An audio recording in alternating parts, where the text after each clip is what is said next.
please like, subscribe, and stick around to the end of the video to click on more of my videos to watch.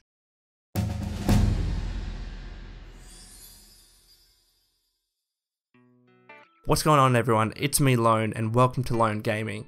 This video is going to be the start of a new series I was throwing around in my last video, link in the description by the way, where I talked about a series called Update Available, and essentially it's going to be a weekly series where I talk about the biggest and best things happening in the gaming industry. I'll upload it at the end of the week and it's called Update Available, so when you click on it and watch it, you'll be updated on all the massive things happening in the gaming industry. And in today's video, we actually have 3 different pieces of news to talk about, one of which is a Fallout 4 piece of news. So in the comments below, I would really appreciate it if you share your thoughts on all 3 different pieces of news today, and you could just separate that by 1, 2, and 3. So the first piece of news is going to be talking about Phil Spencer's response to a fanboy, essentially. On Twitter, Phil Spencer talked about how he was excited for Uncharted 4, and of course that's a game that's not coming to Xbox One, but it's coming to the PS4. Now if you don't know who Phil Spencer is, he's essentially the head of Xbox. So some people thought that it was a bit odd that the head of Xbox, Phil Spencer, was talking about how excited he was for a PlayStation 4 exclusive game. And someone responded in kind by saying, Xbox head talking about how great UC4 or Uncharted 4 will be. Just wave the white flag already. This is embarrassing, sad to say. And Phil Spencer just responded in the most politeful way, but I think in a way that really does highlight an underlying issue of the gaming industry that's been happening for years, but it's really pervasive now.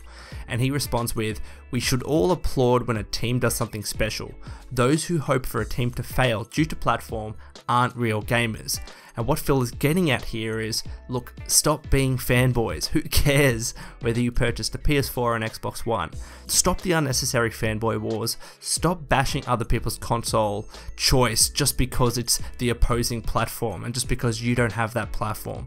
It's such a childish thing to do, and that's exactly why Phil Spencer was getting a bit riled up, because he's a gamer, it seems, at the end of the day, so who cares if he's excited for Uncharted 4? I don't have a PS4, I have a PC and Xbox One, but a lot of the games that come out on the PS4, I would really love to play. Like for example, if I just had an Xbox One, I'd be really bummed if I couldn't play Street Fighter 5. Now that game is having some issues, but it's a really, you know, important exclusive for the platform. And equally, if I just had a PS4, I'd feel a bit shitty if I couldn't play Tomb Raider. So I don't want to see the PlayStation 4 fail. I want everybody to be able to enjoy great games at the end of the day. And this fanboy mentality, as I said, has become really pervasive recently. For some reason, it's always existed, but it seems like now that there are fistfights happening online. You know, Xbox One versus PS4. Your platform is shit, our platform is sold better, we have better AAA exclusives. And I'm not gonna lie, in the past I've talked about how I thought the PS4 was lacking on AAA exclusives, but I never did that in a way to bash PlayStation 4 gamers or to criticize them. I was just giving my opinion. What I'm talking about and what Phil is talking about is fanboyism, when that opinion just goes up and beyond into a different level, where people are literally getting aggressive because they own different pieces of plastic, and it's absolutely absurd. So I really do applaud Phil Spencer on this response. Hopefully this is kind of a thing that just subsides over time, but I doubt it, because people seem to always want to get aggressive. And you know what really makes all of these debates silly is that at the end of the day, people are just trying to justify their purchase in their own minds by bashing the other console, because most people can only afford one console. So when they purchase an Xbox One or purchase a PS4, in regards to fanboys that is, they're going to try their best to justify their decision in their mind, and that just comes out in all sorts of ways, such as being aggressive and being incredibly critical or just negative towards other people and fighting other people online just to justify their position. And I don't know, I honestly can't explain what makes a fanboy, but honestly at the end of the day, to reiterate, I just want people to enjoy games. Who cares what platform you own? If you can't own more than one platform because you don't have the money, then so be it. We can't all be, you know, really well off and have a lot of money to spend around on games. I, fortunately, am very lucky to be able to have a PC and Xbox One. Some people aren't, so don't hate on them for that, you know? They can only buy one console. Some people just have PS4s, some people just have Xbox Ones. Stop the hating, stop the fanboyism, and just take heed of Phil Spencer's advice. The second news topic is about how Ubisoft has actually used Far Cry 4's map to make Far Cry Primal. So there's an article on Kotaku, I will link that in the description below, where literally Ubisoft had just repurposed Far Cry 4's map to create Far Cry Primal. Now I have openly said that I was actually excited for Far Cry Primal. I still think it looks like a great game. I think it's an interesting concept. Probably has some issues, of course, on PC, even with the recent drivers out, and Total Biscuit has covered this. It's having a lot of performance issues. It should be running much better than it is, but unfortunately it isn't.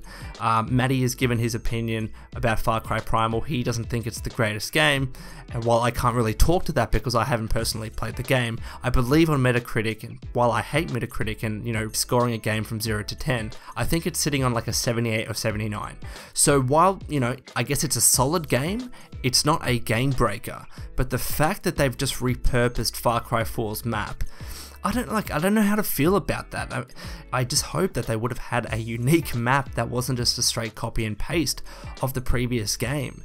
You know, people were really looking to Far Cry Primal, and while, you know, admittedly, it's not something that when you're in the first person perspective that you can notice, like, oh, this looks exactly like Far Cry 4, because they actually look completely different. They're different.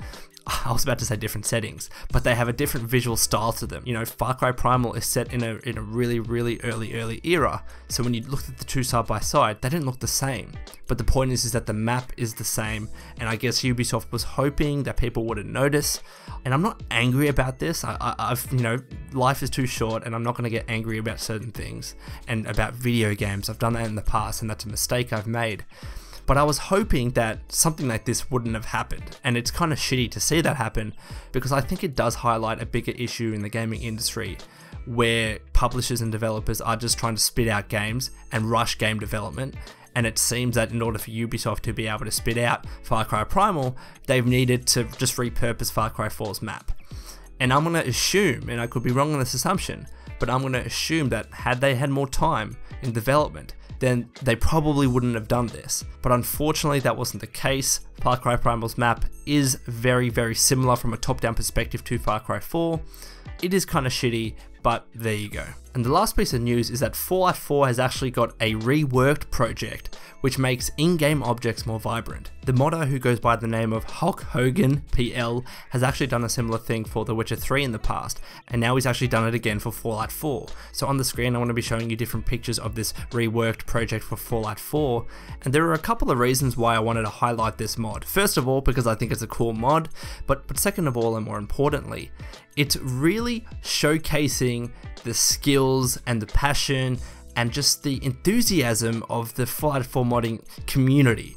You know, we're so lucky in this Fallout community to have modders that are so dedicated and that create just awesome mods for Fallout 4.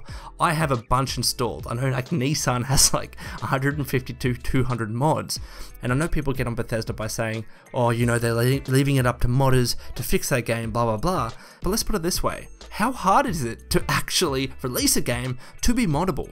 How many developers and publishers do we see doing that?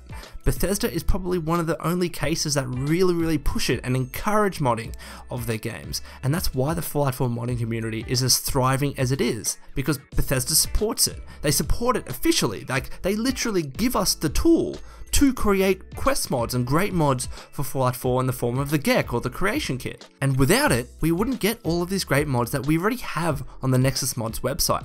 And these mods enabled us to really just, you know, completely change the landscape of Fallout 4. So if there is something that developers have done that you're not happy about, whether it's, for example, the voice protagonist and having only 4 options on the screen and just a brief description of each speech dialogue option, you can fix all of that. You can literally change the dialogue camera, you can actually turn off the voice protagonist, and then have the traditional Fallout 3 or Fallout New Vegas speech dialogue options, which are listed in full. That's awesome. So if you don't like what the developer has done, and I know a lot of you haven't, then you can do that, and mods make that possible. So it's not about Bethesda, you know, relying on mod makers to fix the game. It's the fact that they are supporting this that makes it possible. So I just wanted to reiterate that point. Let me know in the comments below, what are your favorite mods for Fallout 4? I do have a couple. I might make a later video showing all of my mods for the game, but I do eventually plan on doing a top 5 series on my like top best mods for Fallout 4. So anyways guys, thank you so much for watching this video. Again, comment below your thoughts on each of the 3 news topics covered in today's update available. And until next time, this has been Lone. Please take care of yourself, and I'll see you next time.